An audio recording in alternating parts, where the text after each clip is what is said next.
둘째 날입니다. 계속 피 흘려 세우신 교회라는 이름 안에서 주신 말씀을 통해 묵상되어진 내용들 함께 나누겠습니다. 오늘 같이 한번 어제의 말씀을 같이 한번 다시 읽어볼게요. 시작. 여러분은 자기를 위하여 또는 온 양떼를 위하여 섬가라. 성령이 그들 가운데 여러분을 감독자로 삼고 하나님이 자기 피로 사신 교회를 보살피게 하셨느니라. 아멘. 우리가 4일 동안 살펴볼 주제, 어제 하나님이라는 주제로 교회를 하나님께서 어떻게 여기시는지, 교회를 향하신 하나님의 마음, 사랑 생각해 보면서 그런 우리에게 교회는 어떻게 비춰져 있는지 생각해 봤습니다. 나를 위한 교회, 교회를 위한 교회를 넘어서 하나님을 위한 교회가 뭘까? 그 일에 참여하는 주님의 교회를 향한 사랑에 참여하는 삶은 뭘까 고민하는 시간이었습니다. 오늘은 자기 피로라는 의미를 가지고 피로 세우신 교회의 그 거룩함의 진정한 내용이 무엇인지 함께 생각해 보고자 합니다. 하나님께서 자기 피로 사신 교회라고 할 때 여기서 다시 한번 우리가 생각해 보게 되는 것은 교회가 존재하게 된 그 방식이 세상과는 다르다라는 겁니다. 우리가 보통 어떤 공동체를 조직하게 될 때 가장 중요한 건 사람을 모으는 거고 그 사람들을 운영해 가기 위한 재정을 모으는 거잖아요. 그런데 교회가 세워진 방식은 핏값으로 세워졌다라는 것입니다. 세상과 다른 방식으로 존재하게 된 교회에 대한 선언인 것이죠. 이 말은 피 흘려 사심이라는 이 사실이 세상과 구별된 교회의 거룩함의 내용이라는 겁니다. 다시 말해 피 흘려 사심이 담고 있는 의미가 교회가 채워가야 할 중요한 본질이고 세상과 다름을 보여야 할 영역이라는 것이죠. 피 흘려 사심이 교회의 중요한 본질이라는 말은 다시 말하면 피 흘려 사심이 없으면 교회는 존재할 수 없었다, 이 얘기를 하는 겁니다. 더 나아가 피 흘려 사시는 이 의미하는 바가 없다면 교회는 설명되지도 않고 아주 중요한 가치를 상실한 것이라 평가될 수 있다는 것이죠. 그럼 이제 우리의 고민은 교회를 자기 피 흘려 세우심 안에 담긴 그 의미, 그 세상과 다른 그 거룩함으로 말해야 될 내용들이 뭘까라는 겁니다. 우리가 이 자기의 피 안에 예수님의 희생이 있다라고 했고 이것이 교회의 근거라는 것은 다른 말로 말하면 교회 공동체는 하나님의 은혜로 존재하게 되었다라는 겁니다. 하나님이 자신의 피를 흘려 그 아들을 십자가에 희생함을 통해서 교회를 세우신 것이 교회의 근거라는 것은 다시 말해 세상과 다른 교회 공동체의 구별됨인데 그것은 교회는 은혜로 존재하게 되었다. 너무나도 당연한 이 진리가 교회의 거룩이라는 겁니다. 우리가 생각하는 거룩과는 좀 다르죠. 어떤 면에선 우리는 거룩하면 삶에서의 그 어떤 성별과 윤리적 삶의 성결함을 이야기합니다. 다 포함된 내용이죠. 그러나 진짜 세상과 두고 볼 때 세상과 다르다고 할 수 있는 교회의 교회됨, 우리가 안고가 없으면 그 찐빵의 가치를 상실하듯이 교회에서 이것이 없으면 교회라고 말할 수 없는, 우리가 이제껏 신앙생활을 하면서 우리는 무엇을 붙들고 싸웠는지를 생각해 보게 되는 중요한 가치라는 겁니다. 신자로서 윤리적으로 정결하고 도덕적으로 죄 안 짓고 거짓말 안 하는 거 어찌 보면 중요하지만 교회의 거룩에 있어서는 조금 더 그 가치가 우선되지 않겠다 싶은 거죠. 이런 겁니다. 정직하고 재정에 문제가 없고 윤리적으로 비판받지 않는 교회라고 하면 교회인가라는 거예요. 여러분 어떻게 생각하십니까? 오늘날 교회가 이런 홍보를 하죠. 우리 교회는 재정에 문제가 없는 교회입니다. 우리 교회는 그런 모든 부분을 시스템으로 잘 갖춰놔서 아무런 문제가 없습니다. 우리 교회는 투명하게 선거하는 교회입니다. 등등 다양한 이야기를 합니다. 이런 모든 것들은 그동안 교회가 지탄받았던 그 어떤 문제를 해소했다는 선언일 것입니다. 중요합니다. 그러나 교회를 교회되게 하면서 가장 중요한 것은 뭐냐? 바로 은혜라는 겁니다. 정직이 있는데 은혜가 없다면 교회가 아닐 수 있다는 겁니다. 교회가 어떤 노력과 자격으로 세워진 것이 아니라 구원받을 자격이 없었음에도 불구하고 그 어떤 기여도 한 바가 없이 선물로 받아 존재하게 되었다는 사실들은 교회의 또 다른 중요한 사실을 확인하게 됩니다. 그게 뭐죠? 은혜 아니고는 설명될 수 없는 공동체. 우리 이 말씀을 다시 한번 에베소 말씀인데 읽어보겠습니다. 국률에 풍성하신 하나님이 우리를 사랑하신 그 큰 사랑을 인하여 허물로 죽은 우리를 그리스도와 함께 살리셨고 너희는 은혜로 구원을 받은 것이라. 너희는 그 은혜에 의하여 믿음으로 말미암아 구원을 받았으니 이것은 너희에게서 난 것이 아니요 하나님의 선물이라. 행위에서 난 것이 아니니 이는 누구든지 자랑하지 못하게 함이라. 아멘. 긍휼에 풍성하신 그 큰 사랑이 구원의 은혜를 베푸시는 구원의 선물이신 하나님의 사역의 기초였다고 말하고 있습니다. 하나님의 새로운 공동체인 교회가 세상에 존재하지 않았던 그 하나님의 새로운 공동체인 교회됨의 근간에 구원의 대상인 우리의 어떠함에 방해받지 않으신 하나님의 크신 사랑이 면면이 흐르고 있다는 거죠. 이거를 어제 봤던 그 책의 저자는 이렇게 얘기합니다. 하나님이 나를 사랑하시는 것은 내게 그 사랑을 받을 자격이 있어서가 아니라 순전히 그분의 은혜 때문임을 믿는가. 내가 아무리 잘난 짓을 해도 하나님의 사랑을 커지지 않는다. 내가 아무리 못난 짓을 해도 하나님의 사랑은 작아지지 않는다. 하나님이 그냥 나를 사랑하신다. 이 말의 의미를 좀 풀어보면 하나님이 우리를 사랑하신다 할 때, 그것이 은혜의 기초라고 할 때 은혜를 베푸시는 하나님의 사랑에 변치 않음을 말하는 거고, 그 사랑의 대상이 되는 교회가 어떠하냐에 의해 그 사랑이 변질되지 않는다는 겁니다. 우리가 좀 더 어여삐 여겨지면 하나님 좀 더 사랑하시고, 우리가 조금 더 모자라면 그 사랑을 접으시는 하나님의 사랑은 고무줄이 아니라는 겁니다.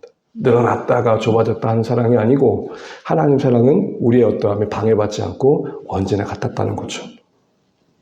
여러분, 이런 모든 사실이 우리에게 뭘 얘기 줍니까? 그러게 교회 안에는 그 존재의 근원인 은혜가 보여야 된다.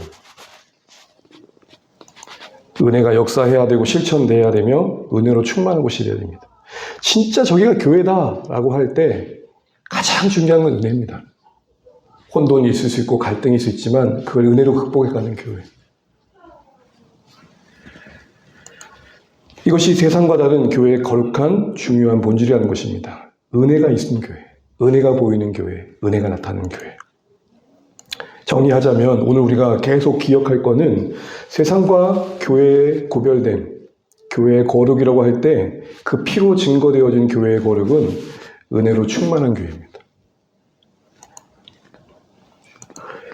교회는 예수님의 피 곧 하나님의 은혜로 세워졌고, 그러게 교회의 구별됨은 그 은혜를 실천하고 나누는 공동체로서 증거되어야 됩니다. 그래서 우리가 교회를 볼 때에도, 세상의 교회를 볼 때에도 은혜를 볼 수 있어야 되고, 이게 은혜구나를 알 수 있는 곳이 되어야 됩니다.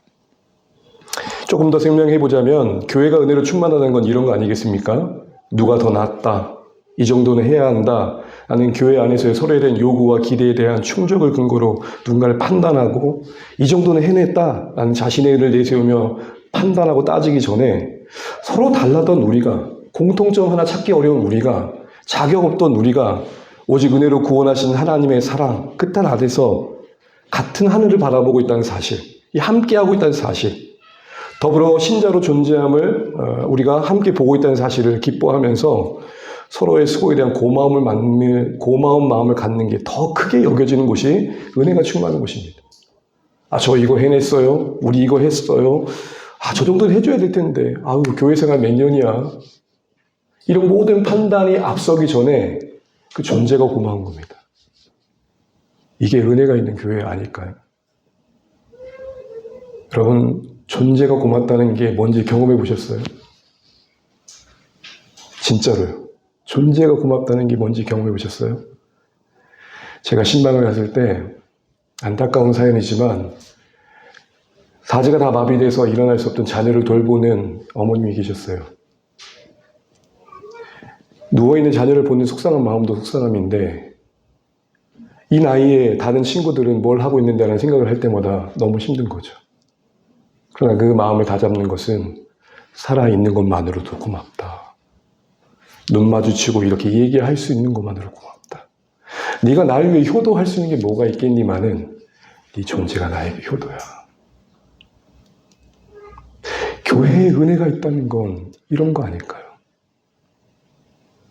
신자로서 우리가 좀 더 모자랄 수 있고 부족함이 있을 수 있고 요구되어지는 어떤 지침과 행동에 뭔가 기대치에 미치지 못한 부분이 있을 수 있지만 그거 다 거두절미하고 그 존재가 고마운 게 시작이 돼야 됩니다. 그게 느껴져야 됩니다. 여러분 어떠세요? 교회 생활하면서 이런 눈빛 경험해 보신 적 있으세요? 당신은 존재만으로 참 감사합니다. 쓴뿌리를 고집하고 다른 사람의 실수나 약점을 쉽게 판단하고 각자의 기준으로 흠집내기 발빠르기보다는 긍휼이 앞서는 겁니다. 나에게도 은혜의 기다림이 있었듯 하나님이 나를 은혜 안에서 용납하심의 시간이 있었듯 긍휼이 먼저다. 옳고 그름을 판단하는 모든 분별력을 내려놓자는 게 아닙니다. 옳음이 있고 가치가 있지만 거기까지 가는데 시간이 필요한 걸 아는 겁니다. 우리 중에 어느 누군가가 어느 실수와 넘어짐도 없이 하나님 기뻐하신 그 자리를 정점 뜨듯이 이치에 한 사람이 아무도 없잖아요. 갈팡질팡 넘어짐을 반복하다가 그 자리에 선 거죠. 나와 다름을 배척하기보단 포용하고 각자 안에서 역사하시는 하나님의 은혜를 그리고 그를 인도하시는 하나님을 보면서 기대해가는 겁니다. 쉽게 포기보다는 기다려주는 거죠. 율법적인 규례와 신앙적 규칙을 강조하고 그 형식을 내세우면서 경직된 분위기를 만들어가기보다는 모든 것들이 다 추구하는 바가 하나님과의 관계 안에서 마음의 변화를 갈망하는 그 본질에 집중하도록 격려해 주는 거죠. 경주가 아닌 완주의 신앙을 격려하는 겁니다. 우리 모두가 이렇게 말씀 보기를 힘쓰는 것, 기도의 자리를 검열하는 것, 그래도 고난주간 이 자리에 함께 하자고 하는 것은 나온 사람 안 나온 사람 가르자는 게 절대 아닙니다. 우리의 여건이 다르고 상황이 다르지만 그래도 그 안에 최선으로 기회내어 이 자리에 오신 것은 이 자리를 통해 주신 하나님의 말씀 안에 내 마음이 좀 더 본질에 가기 위한 디딤돌로 삼기 위한 건 아니겠습니까? 실패의 자리에서도 더 크신 하나님의 사랑 안에 안식이 먼저입니다. 앞서 말씀드렸잖아요. 하나님의 사랑이 나 때문에 작아지지 않는다. 그거 믿는 겁니다. 일어섬을 반복하며 오히려 감사함을 아는 겁니다. 다시 기회가 주어진 걸 알게 되니까요. 그리고 그만큼 우리는 하나님의 은혜를 더 마음 깊이 경험하겠죠. 받은 모든 게 은혜임을 잊지 않고 감사가 먼저인 겁니다. 서로 움켜쥐려는 욕망을 꺾고 어떻게든 펴서 나누기를 기뻐하는 수고를 감당하는 겁니다. 쉽지 않은 삶에 힘겨움이 있지만 이제껏 주의 은혜로 살았고 앞으로도 그럴 걸 알고 장래의 은혜를 되새기며 견뎌내는 게 은혜로 충만합니다. 이렇게 보면 우리의 신앙과 우리 공동체는 은혜가 충만합니까? 우리 교회는 재정 감사를 늘 잘해가지고요. 재정의 문제가 하나도 없습니다. 깨끗한 교회입니다. 우리는 징직자를 뽑을 때 돈을 받지 않습니다. 우리는 투명하게 민주적인 방식으로 교회를 세우고 있습니다. 많은 것들을 이야기하지만 은혜가 없다면, 그 피가 말하는 은혜가 없다면, 교회를 교회되게 하는 은혜가 없다면, 자기 피로 교회를 세우셨는데 다른 것으로 교회를 말하고 있다면, 그것은 우리가 그 피로 세워진 교회로서의 본질, 그 거룩함을 잃고 있는 거라는 겁니다. 바울은 이처럼 교회 공동체와 신앙 현장에 은혜가 우선되고 충만하기를 소망하고 있습니다. 이것은 그만큼 그 안에 은혜가 역사하기 때문입니다. 그렇습니다, 여러분. 내 안에 은혜가 역사할 때 은혜가 내 주변을 적셔가는 거고 우리 교회가 은혜로 충만해지겠죠. 누구의 탓하기 전에 먼저 내 안에 은혜가 있는지를 살펴봐야 됩니다. 몇 가지 앞선 내용들을 말씀의 근거에 비춰보면 먼저 바울 안에 은혜가 있었다는 것을 오늘 본문의 맥락에서 보게 되는데요. 보이신다면 우리 노란색 같이 한번 읽어보겠습니다. 곧 모든 겸손과 눈물이며 에베소 교회 장로들을 밀레도에 모아놓고 내가 여러분에게 이렇게 행했죠 라고 하면서 가장 먼저 꺼냈던 것은 한참 그 순간순간마다 겸손했습니다. 그리고 눈물이 있었습니다. 이걸 먼저 꺼냅니다. 제가 대단한 일을 이루었죠. 능력과 과시가 아니라 저는 그 사역의 현장에서 오직 겸손할 수밖에 없었고 눈물을 거두지 않을 수 없었습니다. 이렇게 얘기합니다. 여기서 여러분 겸손은 아랍어 성경을 보게 되면 비참함이라는 의미로 번역되기도 합니다. 그러기에 이 겸손은 우리가 일상에서 얘기하는 것처럼 야, 좀 겸손의 사람이 내세우지 마 하고 일부러 낮추는, 여전히 마음은 고만하지만 사람들 앞에 예의상 낮추는 그런 게 아니고 하나님 앞에 자신을 발견한 자의 자세입니다. 십자가의 은혜 앞에 내가 죽어야 할 그 자리에 주님이 죽으셨구나를 아는 자가 자신의 죄인됨을 인정하고 낮아진 마음을 갖는 게 겸손이고 그게 눈물을 만들었다는 건 뭘까요? 사역 현장에서 많은 사람들을 바라볼 때 바울의 말을 경청하는 사람도 있었지만 대적하는 자도 있었겠죠? 그때 바울의 겸손히 만든 눈물은 뭘까요? 주님, 제가 저랬습니다. 살기등등한 눈빛으로 흰자들을 잡아 붙들었고 감옥에 가뒀던 게 저입니다. 또한 자신도 대단한 사역을 하고 있었지만 능력의 한계를 느꼈을 겁니다. 하나님의 도우심을 구하는 간절함이 눈물도 나타났을 겁니다. 하나님, 정말 제가 제 힘으로 감당할 수 없음을 인정합니다라는 눈물도 있었을 겁니다. 보십시오, 여러분. 바울도 예수 만나기 전에는 살기로 가득하고 냉랭했던 그 눈물에 눈물이나 나겠나? 실러 눈물이 나겠나 하는 사람이 눈물을 흘리고 있어요. 뭐죠? 은혜가 만든 정서죠. 바울이 또 이렇게 교회를 향해 권면하면서 갈라디아 교회에게 이렇게 선언합니다. 그 당시에 거짓 교사들에게요. 우리 색깔 부분만 한번 읽어볼게요. 시작. 할례나 무할례가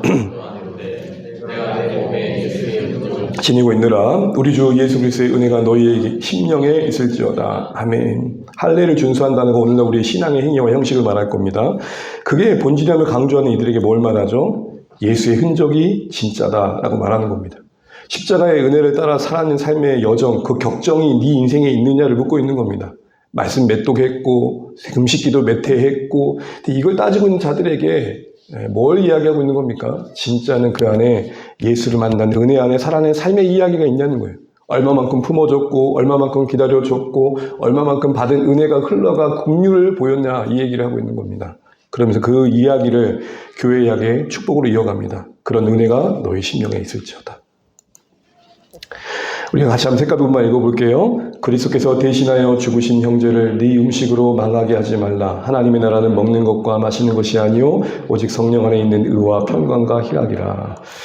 먹는 음식의 문제로 갈등을 겪고 있는 교회에게 이렇게 말을 합니다. 그러면서 뭘 강조합니까? 그리스도 안에서 대신 받아주신 은혜를 서로를 통해 먼저 기억해라. 먹어서는 안 될 것을 먹은 인간, 이거 이전에 그의 믿음이 연약하여 실수한 것들을 지적하기 전에 그가 먼저 그리스도께서 용납하셨다는 사실을 먼저 생각해라. 이겁니다. 그리고 추구할 바는 뭘 먹었니 안 먹었니가 아니라 믿음의 연약한 자를 용납해 줄 줄 아는 넉넉함이며 그로 인해 만들어진 평강이다. 교회 안에서 우리가 생각하는 시선들과 한번 비교해 보십시오. 뭘 하는 사람, 하지 않는 사람. 얼마나 많이 한 사람, 적게 한 사람. 그게 아니고 가장 우선된 관심은 뭐냐? 그리스도께서 대신하여 죽으신 지체. 그 안에서 예수님이 먼저 보여야 된다는 겁니다. 이거 관련해서 잠깐 얘기를 해보죠. 여러분, 고슴도치로 보입니까? 고슴도치들의 딜레마가 있습니다. 그 딜레마가 뭘까요? 날씨가 추워요. 같이 있고 싶어. 그런데 고슴도치에 뭐가 있죠? 가시가 있어요. 그러니까 가까이 가면 어때요? 아야해요. 같이 있고 싶은데 아야해요. 그러더니 혹한의 밤을 보내기 위해서는 또 떨어졌더니 떨어질 수는 없어. 함께 있어야 되는데 같이 있는 것도 쉽지 않아. 그게 고슴도치의 딜레마입니다. 관계의 어떤 기본적인 긴장을 말하는 거죠. 우리 모두가 관계적 존재를 지음받았기 때문에 홀로 있을 수는 없습니다. 친밀함이 필요합니다. 진실한 관계가 필요해요. 그러나 그만큼 또 관계를 통해 우리는 뭘 얻죠? 유익도 없지만 상처도 받아요. 이 긴장된 관계 속에 우리는 결론은 어떻게 내리죠? 적당한 거리를 찾아요. 찔렀는데 덜 아픈 정도까지만 멈추는 거예요. 그 적당한 거리. 공존의 지혜를 말해요. 근데 오늘 말씀 우리에게 뭘 말하는 거죠? 거룩한 거리를 말해요. 그것은 우리의 마음의 관계의 쿠션과 같아요. 그 쿠션의 이름은 바로 다른 게 아니라 그리스도께서 대신하여 죽으신 지체.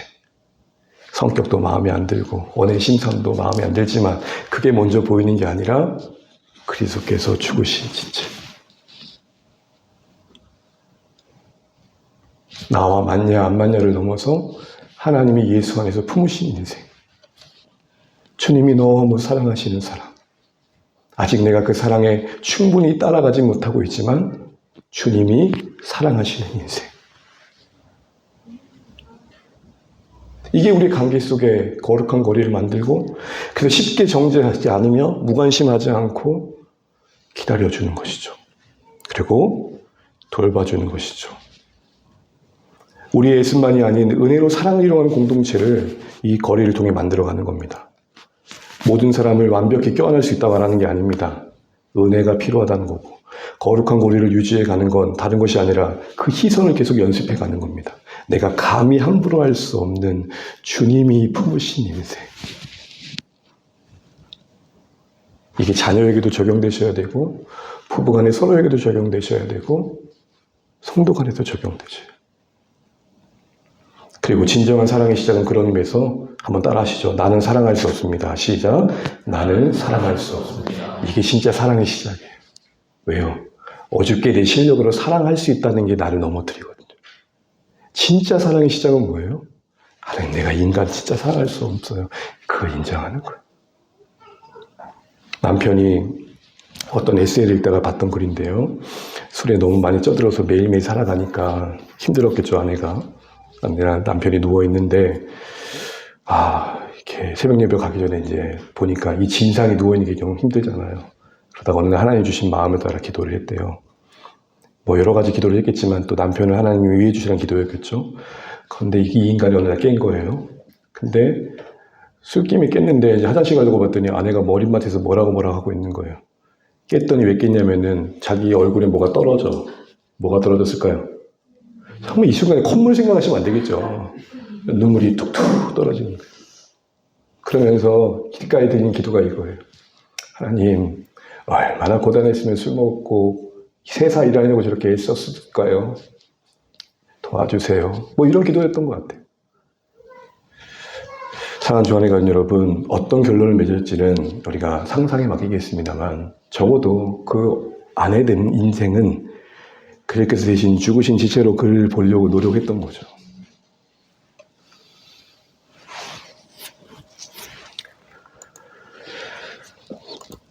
또한 은혜가 있다는 건, 이건 아까 했던 거죠. 디모데를 향해서도 이렇게 말합니다. 사역의 전선에 있는 디모데에게 같이 한번 읽어볼까요? 내 아들아, 그러므로 너는 그리스도 예수 안에 있는 은혜 가운데서 강하고. 디모데후서는 디모데의 눈물을 배경으로 합니다. 디모데가 젊은 사역자였는데 육체도 연약하고 사역의 스트레스도 상당했던 것 같아요. 그래서 바울이 그 소식을 듣고 마지막에 편지 그 한 인생을 위해 쓰는데 요즘은 그렇습니다. 힘내라. 그런데 윽박지르듯 야, 사역자가 그래가지고 쓰겄냐? 이게 아니고 뭐라고 먼저 얘기해요? 은혜 안에 강해라. 이 말을 좀 더 직역해보면 은혜가 너를 강하게 할 것이다. 그러니 우선된 요구는 추스리기 전에 너를 부르신 하나님이 누구신지를 기억하라. 그래서 1장에 보게 되면 은사를 불리듯 하게 하신 하나님의 일하심을 기억하게 합니다. 디모데야, 생각해봐. 하나님께서 너 안수하실 때 주셨던 그 은혜들. 그리스도께 받은 은혜 안에 머금이 디모데를 강건케 한다는 겁니다. 교회 지도자의 무거운 짐에 힘겨워하고 지친 디모데에게 은혜가 그를 강건케 하며 넉넉히 감당할 것을 강조하고 있는 겁니다. 사랑하는 주 안에 가족 이처럼 은혜의 충만함이 교회의 됨이고 그것이 거룩이며 그것이 세상을 하나님의 나라 바꿔가는 하나님의 방법입니다. 그래서 요한복음이 이렇게 말합니다. 같이 한번 읽어볼까요? 너희가 서로 사랑하면 이로써 모든 사람이 너희가 내 제자인 줄 알리라. 너희가 사랑하면 똑같은 말로 바꿔보면 너희 안에 은혜가 충만하면. 왜요? 그 은혜만이 우리에게 진정한 사랑을 가능케 하니까. 그 은혜가 너희 가운데 가득하면 세상은 그 세상에서 보일 수 없는 그 은혜의 모습을 보고 교회를 인정한다라는 겁니다. 제가 계속 이 책을 반복하는데 이 안에 이런 내용이 있습니다. 같이 한번 제가 읽어볼 텐데 색깔 부분 한번 읽어볼까요? 그렇게만 한다면 우리의 교회는 과연 오아시스로 몰려드는 대상들처럼 사람들이 자연스럽게 모이는 장소가 될 것이다. 교회가 경쟁과 비난과 서열, 은혜 아닌 것들로 가득한 이 세상 속에 찌들어 있는 사람들에게 교회 안에 이 풍성한 은혜를 알릴 수만 있다면, 세상에 존재하지 않는 이 삶의 원리를 알려만 줄 수 있다면 교회는 이 세상 속에 오아시스 같이 여겨질 것이다 라는 거예요. 제가 좀 속상했던 게 어떤 새 가족이 이제 교회 오셔서 며칠 지나고 나서 안 나오셔서 신방을 했는데 하신 말씀이 이거였어요. 여러 맥락이 있고 사연이 있습니다. 단 한 가지만을 가지고 얘기할 수 없었어요. 그 하나의 멘트가 이겁니다. 목사님, 교회도 세상과 다를 바 없대요.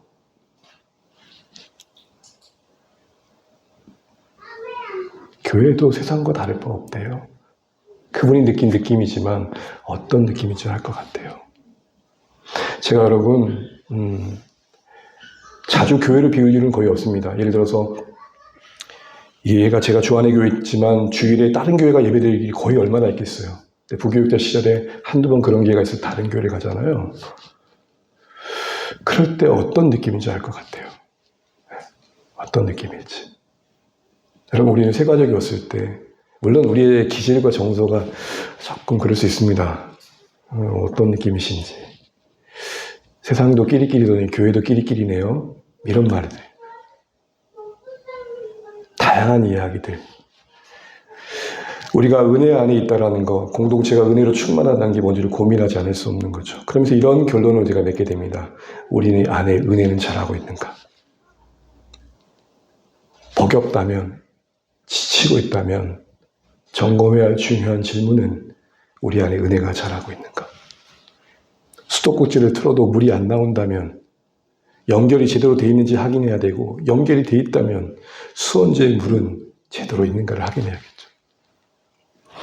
무엇을 해낸 성과와 업적에 짓눌려가지고 어느새 신앙은 경쟁화되고 있고 그 존재 가치가 기 여겨지는 그 농담의 분위기보다는 뭔가 자꾸 촉구되는 분위기 속에 우리가 있을 때가 많죠.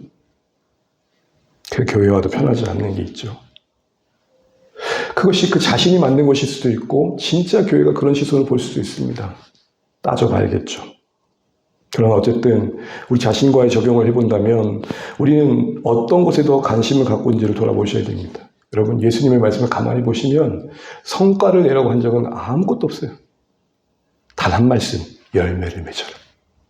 이때 열매는 뭘까요? 하나님이 복음으로 그들에게 알려준 삶의 원리입니다. 겸손이며 용서이며 용납이며 오래 참음이며 자비이고 양선입니다. 너를 통해 몇 명이 구원받았니? 성과와 열매를 구별하십시오. 교회 안에 대단한 업적을 남겼지만 열매는 없을 수 있습니다. 우리 주 안의 교회가 여러 일들을 할 수 있지만 그것이 성과인지 열매인지 생각하셔야 돼요. 이번 8월에 우리가 단기 선교 봉사를 갑니다. 잘 다녀왔어요. 성과예요. 열매는 뭘까요? 낯선 땅에 가서 한 번도 보지 못했던 그 아이들을 보면서 하나님, 제가 좀 많이 배불렀었네요. 너는 너무 배불렀었던 것 같아요. 이 구석진 곳에 이렇게 외롭게 사는 일이 있다는 거 이번에 처음 알았어요. 내게 있는 곳에서 잘 나눌게요. 그게 열매입니다. 목장하면서 열매를 맺고 계십니까? 우리 목장은 한 번도 안 빠져. 우리 목장은 절차대로 하고 있어. 우리 목장은 이걸 해. 성과와 열매를 구별하셔야 됩니다. 사역자인 저 자신도 마찬가지입니다. 제가 여러분을 성과의 대상으로 본다 생각해 보십시오. 겁나 스트레스 받을걸요.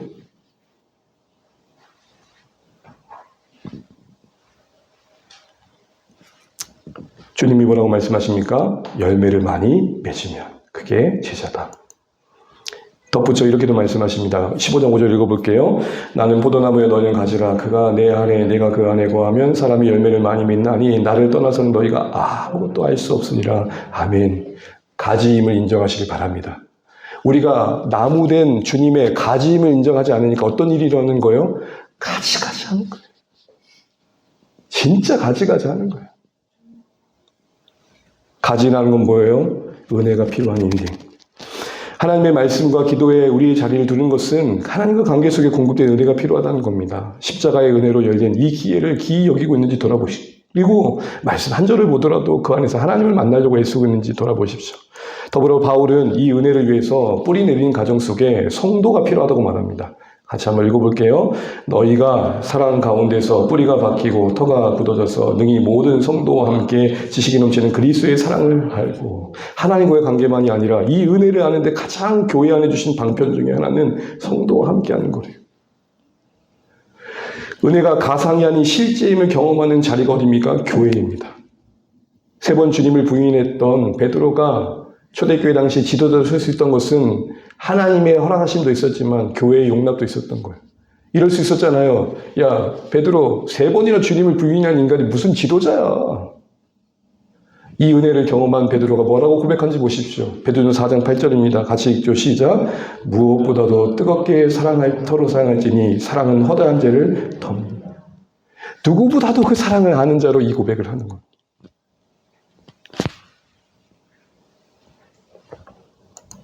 서로가 서로에게 대가 없이 베푸는 용서와 용납과 온유, 쉽게 포기하지 않는 넉넉함을 보일 때 거기서 우리는 뭘 느낍니까? 나 같은 사람을 이렇게 사랑해 주시는구나.